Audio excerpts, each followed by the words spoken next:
It's a final in Chapel Hill. Cade Klubnik had a 4-touchdown day. This one, his last to Christian Betancourt, 8 yards out. Betancourt had 2 receiving touchdowns, made it 35-3. Fans deciding to leave early, and 38-10 is your final. Dabo Swinney and company cover the 15.5-point spread. The over of 47.5 cashes as this ends up being a historic loss for Bill Belichick in his coaching career. More on that in just a bit. All right, post-game reaction from Damien Harris and Tom Fornelli. Dame, I'm going to give you first word. You played for Bill. You had some words in the college football pregame show. What are your thoughts after this latest blowout loss? My biggest thought is, what have we seen from Bill Belichick since the breakup with Tom Brady? Not much, not wins, no Super Bowls, no playoffs. Tom, what have you seen? I mean, what have we seen? Because when we talk about legacy of Bill Belichick, right, a lot of it is in a particular window where he had a certain guy playing quarterback for him. Yes, he won a lot of games. Yes, he won a lot of championships. But we're talking about Bill Belichick's individual legacy, detached from the New England Patriots, detached from Tom Brady, and we're just talking about one man right now. There was a lot of talk that egos got in the way. I don't know. I wasn't in those rooms. There was talks that this guy wanted the credit, this guy wanted the credit. Well, I'll say this. Again, since Bill Belichick and Tom Brady split up, we have seen Tom go on to win another Super Bowl. He is minority owner in the Raiders. He has signed a $370 million broadcasting contract. He has continued to win. What have we seen from Bill Belichick since then? It's been a lot of losing. We lost in New England when I was there, when Tom left. He went to North Carolina and thought that there was a way to do things. I'm not going to say whether it was right, wrong, or indifferent, but at the end of the day, the product on the field does not equate to winning. It's just more losing. So that is my biggest question. What have we seen from Bill Belichick recently? Because in this business, it's production-based, and you know this, Tommy Tran, what have you done for me lately? And Bill Belichick, he hasn't done anything for anybody, really. Tom, you want to get in here? Yeah, I mean, to piggyback on what Damien's saying, the record speaks for itself. In games where Tom Brady is not his starting quarterback following today's loss, Bill Belichick's now 85-107. He spent 10 seasons in the NFL as a head coach without Brady, and he made the playoffs twice.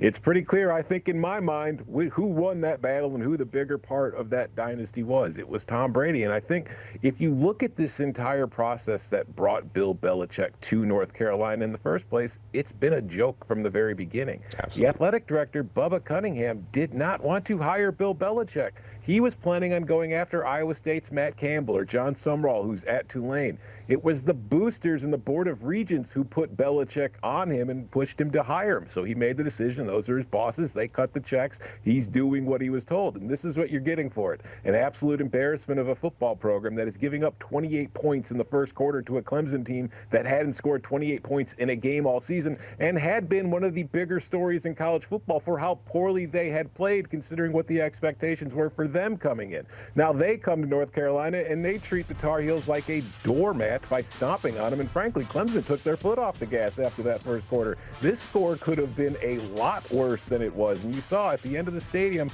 or at the end of the game, the stadium was empty. Everybody left early. Think of all the excitement just a month ago before the season began when they had the game on Labor Day. Packed house, ESPN in the crowd, College Game Day, everybody. And they all left at halftime of that game. And I don't think they're coming back anytime soon. Not while Bill Belichick's still on the sidelines. 28 first quarter points for Dabo Swinney, the Tigers, the most points allowed in any quarter under head coach Bill Belichick as a pro coach for nearly 3 decades, or of course his first year now in college. I mentioned how this was also a historic loss for Bill. He had never in 29 years in an NFL or obviously here in college had ever lost more than 2 games by 25 or more. Today's loss is the 3rd already this season. TCU, UCF, and now Clemson. So this is clearly not what people had certainly anticipated from. Tom, give me a sense of, remind us where you were with this Tar Heels team before they even played week 1 of the season with all the transfers and whether it was Gio Lopez or Max Johnson, sort of the expectation level that has clearly fallen short here for this Tar Heel team. I was never really high on North Carolina coming into the season. I thought that they could possibly get to a bowl game if things worked out because the schedule didn't look all that difficult. But you have to realize, like, when Belichick took this job, like, there's a huge difference between the NFL and college in that when you're in the NFL, you're just as talented as the team you're playing. You're literally playing with teams full of NFL players, the absolute cream of the crop.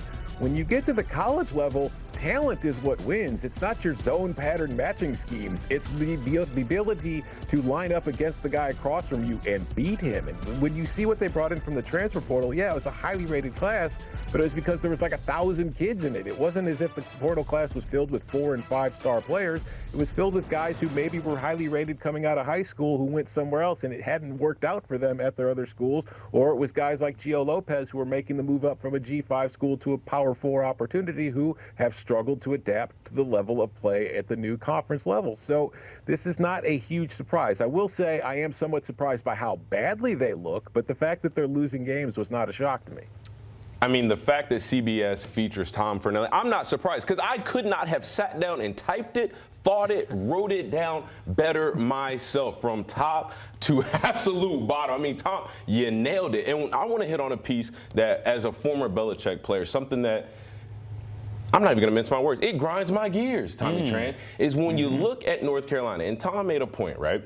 You have to beat the man across from you. This isn't the NFL where you know you've got the absolute best football players on the face of the earth. This is college. You've got to mold these kids. You've got to develop them. You have to get them to get on the same thought process as you.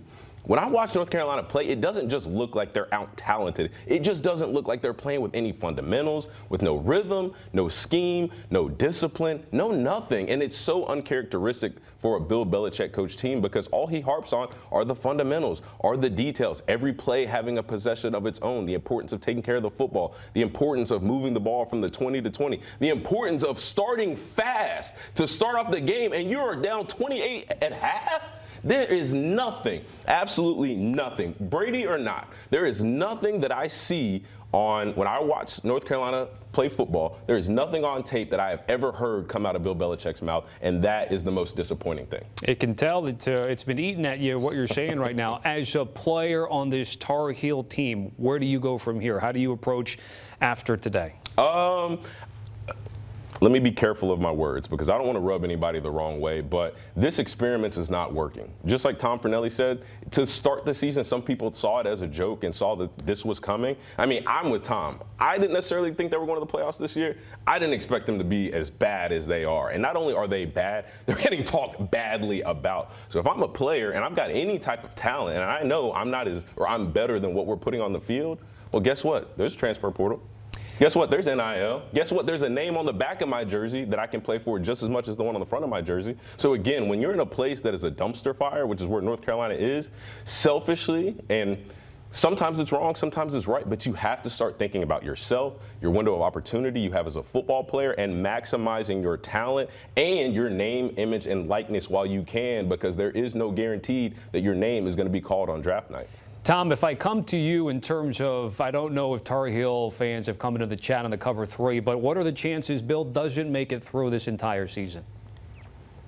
I wouldn't be shocked the way things are going if this is a one-and-done kind of deal for Bill Belichick at North Carolina, because I can't remember what the buyout was off the top of my head, but I do remember that it dropped significantly after his first season. So both sides might decide after all this is said and done to just kind of look at the situation and say, all right, we tried it, it didn't work, let's go our separate ways. Because as I mentioned earlier, like the reason that you made this hire, or at least the reason that this hire was put on Bubba Cunningham to make, was to try to generate excitement for the football program, the same way we saw Deion Sanders generate excitement for Colorado.